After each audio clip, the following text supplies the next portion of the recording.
କୈବଲ୍ୟ ସାହିତ୍ୟ ସଂସଦର 61ତମ ରାଜ୍ୟସ୍ତରୀୟ ସ୍ମୃତି ଅନୁଭୂତି ସାହିତ୍ୟ କର୍ମଶାଳା ବାଣୀପୀଠ ଶ୍ରୀ ରାମଚନ୍ଦ୍ର ଭବନ କଟକରେ ଅନୁଷ୍ଠିତ ହୋଇଯାଇଛି।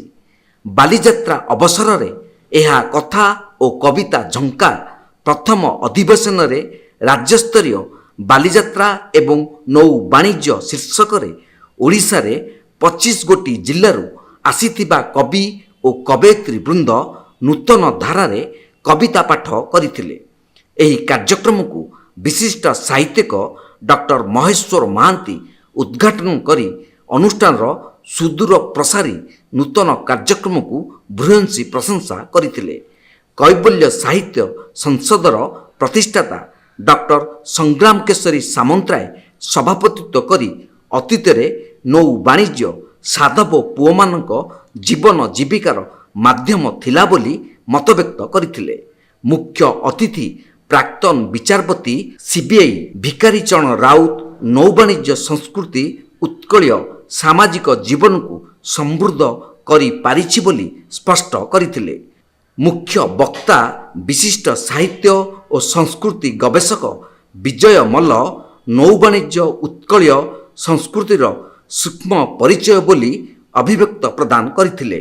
ସମ୍ମାନିତ ଅତିଥି ଭାବେ ପ୍ରସନ୍ନ କୁମାର ଜେନା, IAS ବିଜୟ ଦାସ, ନାଟ୍ୟକାର ଓ ସ୍ତମ୍ଭକାର ତୋଫାନ ଜେନା, ବିପିନ ବିହାରୀ ବାରିକ, ବିପିନ ଦଳାଇ, ପ୍ରେମଚାନ୍ଦ ମହାନ୍ତି, ଡକ୍ଟର ମହେଶ୍ୱର, ବରିଷ୍ଠ ସାମ୍ବାଦିକ ଡକ୍ଟର ଶ୍ୟାମପ୍ରସାଦ ମିଶ୍ର, ଡକ୍ଟର ଯଶବନ୍ତ ସାମଲ, କଥାକାର ଏବଂ ସାହିତ୍ୟିକ ଏବଂ ଡକ୍ଟର ସ୍ନେହାଶ୍ରୀ ସ୍ୱାଇଁ, ସାହିତ୍ୟିକା ଏବଂ ସମାଜସେବୀ ଯୋଗଦେଇ ନୌବାଣିଜ୍ୟ ଏବଂ ବାଲିଯାତ୍ରା ଉତ୍ସବ ବିଷୟରେ ନିଜସ୍ୱ ସ୍ମୃତି ଅନୁଭୂତି ବ୍ୟାଖ୍ୟା କରିଥିଲେ। ପ୍ରଥମ ଅଧିବେଶନରେ କବି ପ୍ରଭାସିନୀ ମିଶ୍ର କବିତା ସଂଯୋଜନା କରିଥିଲେ। ଦ୍ୱିତୀୟ ଅଧିବେଶନରେ ଡକ୍ଟର ପ୍ରଶାନ୍ତ କୁମାର ମହାରଣା ବରିଷ୍ଠ ଅଧ୍ୟାପକ ଓଡ଼ିଆ ବିଭାଗ ମଞ୍ଚ ପରିଚାଳନା କରିଥିଲେ। କୈବଲ୍ୟ ସାହିତ୍ୟ ସଂସଦର ବିଶ୍ୱ ଆଧ୍ୟାତ୍ମିକ ଚେତନା ପତାକାର ଶୁଭ ଲୋକାର୍ପଣ କରାଯାଇଥିଲା।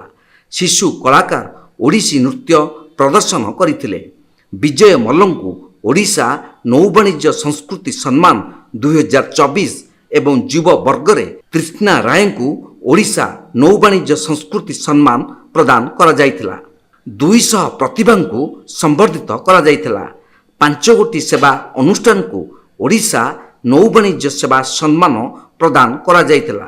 ଯୁବକବି ତନ୍ମୟ ବାରିଙ୍କ କବିତା ସଂକଳନ ଦୂର ପାହାଡ଼ର ଡାକ, କବୟିତ୍ରୀ ସଂହିତା ଜେନାଙ୍କ ପୁସ୍ତକ ସବୁଜ ବଳୟ ଏବଂ ଡକ୍ଟର ପ୍ରଶାନ୍ତ କୁମାର ମହାରଣାଙ୍କ କବିତା ପୁସ୍ତକ ମୋ ପ୍ରିୟ ପୃଥିବୀ ଏବଂ ଅନ୍ୟାନ୍ୟ କବିତାର ଶୁଭ ଉନ୍ମୋଚନ କରାଯାଇଥିଲା। ଝାରସୁଗୁଡ଼ା ନିବାସୀ କବି ଅରୁଣ ପାତ୍ର ଧନ୍ୟବାଦ ଅର୍ପଣ କରିଥିଲେ। କ୍ୟାମେରା ପର୍ସନ ରବି ଜେନାଙ୍କ ସହ ସୁଧାଂଶୁକରଙ୍କ ରିପୋର୍ଟ, ତୀର୍ଥକ୍ଷେତ୍ର ଲାଇଭ୍।